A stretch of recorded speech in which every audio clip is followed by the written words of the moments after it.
So let's just jump right now into the fourth aspect of eyewitness reliability. We've already talked about whether or not the eyewitnesses were present at the time, whether or not they could be verified in some way or corroborated, whether they've been accurate and honest over time without changing their story. And now we're at this fourth piece. This is about bias. And there's a number of questions that are asked in the jury instructions in the state of California and probably in every state in America when juries are being instructed about how to render verdicts, how to make decisions, make inferences from evidence. And this last one is about bias. Do they have a reason to lie to us? Now, I will tell you that we have a bar in our town called the Crest Bar. It's been there for generations. When my dad was a police officer, he also had to respond to calls at this bar. I've responded to calls at this bar, and my son has responded to calls at this bar. And when you finally get there, it's a kind of a biker bar where guys are always getting drunk and fighting each other. And you will get there and you're going to have to make some assessments about whether or not anyone is telling you the truth. Because sure enough, when you get there, there'll be one drunk fighter who says, I didn't start this, he started it. And the other drunk fighter is going to say, I didn't start this, he started it. And you're going to have two claims about what actually happened. And one of them is true and one of them is not. And so this is really a great place to assess your ability to examine motive, bias. I mean, look, why are they lying to me? Because they have something they're trying to cover for. Well, it turns out asking that first question, why would they lie? That's an important question to ask. And it turns out people lie for only three reasons. They're the same three reasons why anyone commits a murder. There are only three motives behind murder, lying, or any other misbehavior. That's right. If you've ever sinned, and I know you have, you only sin for one of these three reasons. And by the way, if you think there's a fourth reason, you're wrong. There's only three reasons. It makes it easy. I don't come into a murder scene and say, oh my gosh, there's 1,000 reasons why somebody would have killed her. No, actually, there's only three reasons why anyone would have killed her. I'm simply looking for someone who fits in one of those three categories. Well, what are the three motives for misbehavior? The three motives for lying? Well, I think you probably know if you think hard enough. The first motive for misbehavior is simply financial greed. Financial greed is behind a lot of stupid behavior. People want money. People will do anything for money. This is not unusual. Sadly, this is what drives a lot of misbehavior and many murders. The second motive is sexual lust or relationships. There's something that is in between a relationship. A lot of sex crimes occur. For this reason, of course, even a lot of murders. But the third cause is perhaps the largest motivation, the largest reason why people commit crimes and tell lies. And it's much more nuanced, and that is the pursuit of power. What I mean by the pursuit of power, this has got many nuanced subsets. So why does one gangster kill another one? It's been disrespected. Respect authority. That's an issue of power. Or why does somebody walk into a Walmart and kill 30 people of a different race? Because they think their race is better in some way. That's a power issue. Why does somebody continue to steal from his parents to feed his drug habit? Because he thinks that his pleasure is more important than their inconvenience. It's a power thing. Power, authority, respect. This is a nuanced, this is probably 60, 70% of all motivations are in the third category, believe it or not. Okay, that being said, if we're going to examine a claim against the apostles, are they lying? Well, if they're lying, they're only lying for one of three reasons. These are the only three reasons why anyone lies. This does make it a lot easier to assess whether or not the disciples are lying, doesn't it? Because they would only be lying for one of these three reasons. Now ask yourself the question, do they have motive in any of these three categories? I don't think so. They're certainly not doing it for money. We see that on the pages of the New Testament. I've described this much more robustly in Cold Case Christianity. And they're not doing it for girlfriends. We talk about that also in Cold Case Christianity. But someone like a skeptic, like a Bart Ehrman, would claim, yeah, they're doing it for power in the sense that they now are important people, authority, respect, fame, celebrity. Well, that is behind a lot of misbehavior, including lies. But are we suggesting that the authors of the New Testament, well, they were somebody in their religious community now. They weren't nobody before, but now they're somebody. They're apostles. Okay, so the author of most of the New Testament is a guy named Paul, who was originally named Saul. And when he was Saul, he was trained by one of the best leaders in all of Judaism, best teachers, teaching rabbis.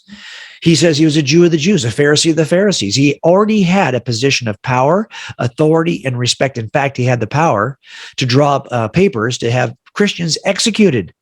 So this guy already is in a position of power, authority, and respect. Are you telling me that Paul decides one day, I'm going to jump out of this position of authority, power, and respect, and I'm going to jump in with a group which is much smaller, has much fewer people to recognize my authority and power, and I'm going to have my my rear end kicked all over the planet for the next 30 years, hoping someday to return to the position of authority, power, and respect I already have? Look, if you're a leader in the Christian church in the first century, you are like this deer in this cartoon. That's a bummer of a birthmark, Hal. Yeah, you're right. If you're a deer, that's not a good birthmark to have on your chest. And if you were a Christian leader in the first century, you had that thing on your forehead, because we already know what happens to these guys. Now look, I recognize that each story of martyrdom on the part of the disciples is more or less reliable. They're not always reliable. I can trust what happened to Peter a lot more than I can trust what happened to Andrew. I get that. But we have not one account from antiquity in which these guys ever survived a martyrdom, in which they weren't martyred. Every account we have of antiquity, they paid for their claims with their death. Now, look, you and I might say today that we would be willing to die for our belief in Jesus as Savior. And let me tell you how much evidential value that would have. That would have zero evidential value. Lots of people believe something that's not true. Lots of people are willing to die for what they don't know is a lie. But this is the group, these eyewitnesses. They're the one group that would know if it's a lie. Their deaths, their willing death for the claim, has high evidential value, even though you and I, our claim, our willingness to die, has zero evidential value. This is the group that would know if it was true. In the end, this group's willingness to die has high evidential value. Now, let me just cover one last objection I get a lot, which is that you can't trust the Gospels because, after all, they were written by Christians. If you want me to trust anything about Jesus, it has to be written by a non-Christian. That's such a silly, silly claim. Let me give it to you by way of illustration. I do a lot of bank robberies when I was working robbery homicide. That's because, you work robberies when there's not a homicide. Bank robberies are interesting. One of them occurred in our town. This is a pretty simple one. If you look at, he comes in and makes a demand note. This is a robbery in progress taken by the surveillance film. And I'll tell you that this is a pretty common type of robbery. It's a demand note robber. He comes in, he either shows a gun or he has a bulge under his jacket that looks like a gun, and he presents quietly a robbery note where he's demanding money. Without having to say a word, the teller now thinks she's being robbed because she either sees a gun and has the demand note. She then starts giving him money. Now, she's clever enough, though, to push the button that is a robbery button under her counter. And when this guy walked in, he had to stand in line. And while he was standing in line, he was spotted by the person who was sitting behind the assistant manager's desk, because it turns out that woman went to school with this guy, went to high school with this guy. So she immediately thought, I'm going to say hello to him. But now, before she gets a chance to say hello to him, her coworker's got this look on her face like she's being robbed. And she gives him the look, the kind of the signal that she gives her assistant manager. Sure enough, she is being robbed. And the assistant manager is shocked that this guy would be robbing her, because she knew this guy in high school. Sweetest guy you could ever want to know. Not somebody she would ever think was capable of doing a bank robbery. That's why she's so shocked. As a matter of fact, I know she's shocked because she says it right here. I am shocked. Okay. She knows this guy. His name, let's just call him Robert Smith for sake of this illustration. She knew that guy from high school. Sweetest guy, straight A student body of government, star athlete, everything you'd hope for. But here he is now, years later, doing a bank robbery. Do you think, now she's convinced that this is happening right in front of her. Should I interview her as a witness? No, I can't interview this girl. She's not trustworthy, right? Because she can't be trusted. She's biased. She can't be trusted. Her name is Kathy, and Kathy is convinced that Robert Smith is you might say that Kathy is a Robert Smithian. She believes Robert Smith is a bank robber. Therefore, she cannot be interviewed, right? Because she's biased. No. Look, you see how silly this is, right? She's not biased because she thought that Robert Smith was a bank robber from the moment he walked in the door. She only is convinced he's a bank robber on the basis of an observation she now has. She saw it with her own eyes. And that is why, if you look at this, she's a great witness. She's qualified to be a witness because she wasn't biased beforehand. She was convinced afterward. There's a difference. Now think about her and compare her, for example, to someone like Matthew. Like, this dude was not convinced that Jesus was the Messiah. He wasn't even part of the discipleship of John the Baptist. You know, those guys who hung out with John the Baptist, they were looking for the Messiah. Matthew's not looking for this. He's named Levi. He's not looking for a Messiah. You know, the guys who followed John the Baptist, they were told by John, there he is. There's the Messiah, the Lamb of God, who takes away the sins of the world. Levi wasn't present for any of that. If you're looking for an account of what Jesus did, written by somebody who was not a believer, that's called the Gospel of Matthew. He became a believer. Look, you watch that stuff for 3 years, you'll be a believer too.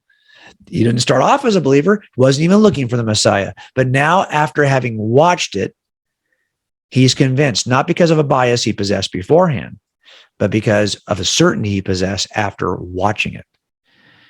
If you think that Kathy's a reliable witness, or at least somebody you should talk to, Matthew is also. Now, look, we started off in one of the lessons talking about a template that we use to build a case cumulatively from indirect evidence. We're going to do the same kind of thing here, but we're making a case for the reliability of the direct eyewitness account. But we're going to make that case on the basis of indirect evidence. It's like I showed you before, only in this case, it's based on 4 lines of evidence. First, was it written early enough to have been written by eyewitnesses? I showed you the evidence for this. This is a reasonable inference. Can it be verified by some form of evidence outside the Gospels or inside the Gospels? I showed you the evidence for that reasonable inference. Has it changed over time? I'm certain it hasn't changed over time based on the evidence I showed you. And finally, can it be well attested by people who didn't possess a bias? I think I just showed you that as well. This is how you build the cumulative, indirect circumstantial evidence case for the reliability of the gospel accounts. You build it the same way you would build any case. So when you ask me, well, why are you a Christian? I could share the gospel, but if you want me to ask you, if you ask me this question, why, I could offer just my own personal, I don't have like a life-changing testimony. Maybe you do. The most common testimony is simply, I was raised in the church and I had an experience that confirmed it was true. That's not me. I wasn't raised in the church and it wasn't on the basis of experience. But if you ask me, why are you a Christian? I can't answer you on Twitter. I need time. You got 2 hours? I need to rebuild this case for you. This is something I do over time with people who I care about, who have honest questions about why should I believe this is true? Well, I believe it's true on the basis of this cumulative case. I can tell you this, though. I can tell you why I'm not a Christian. I'm not a Christian because it works for me. It doesn't work for me. I think this generation we're talking to right now is going to have the most difficult time in the history of America, at least, being a Christian in this culture. The culture is completely aligned against us. Christianity is not even seen as good anymore. It's seen as the source of all misogyny, racism, homophobia, transphobia. This is now, we got to ask this question. Is Christianity still good? We're going to answer that question in a minute, upcoming lectures, but this is the question we have to answer. And I think for young people, it's going to be harder and harder to be a Christian. So but when I say, does it work for me? Does it make your life easier? It's not going to make your life easier. It's not about you. I'm not a Christian because I was raised in the church. I wasn't raised in the church. I'm not a Christian because I was trying to fix something that was broken. I wasn't trying to fix something broken. I always say it this way. It was before I was a Christian, the 18 years my wife and I were together before we became Christians, it was a lot easier than the 24, 25 years since. And it's because you can throw the dart against the wall and just go draw the bullseye around the dart all day long, because I never missed my target. I was the source of knowledge. I was my own standard. And it's really easy to live life when you're your own God. Now that I realize there is a God, I can never make the standard. That standard of perfection, I always fall short of. This is a harder life, if I'm honest with you. It requires me to make greater sacrifices. But I would much rather I'm a Christian, not because it works for me. I'm a Christian because it's true. And I can make that case. And I can show you why it's true, evidentially. I would much rather be in an inconvenient truth than in a convenient lie. And this is why I'm a Christian today. So now I've given you the evidential reasons. I've kind of given you the substructure. I want to go one more step before I now move toward kind of a pure evangelism approach. But I want to just give you all of this so far. What are we, a dozen lessons into this? I'm really not even talking about evangelism yet. I'm talking about the reason. I'm trying to make a case for why we ought to be evangelizing and then ask the question, should this evidential process change the way we evangelize? I think it should. But so far, all I've done is given you kind of the substructure, the evidence for the claim before I even talk about how we ought to or how we could potentially make the claim. That's coming.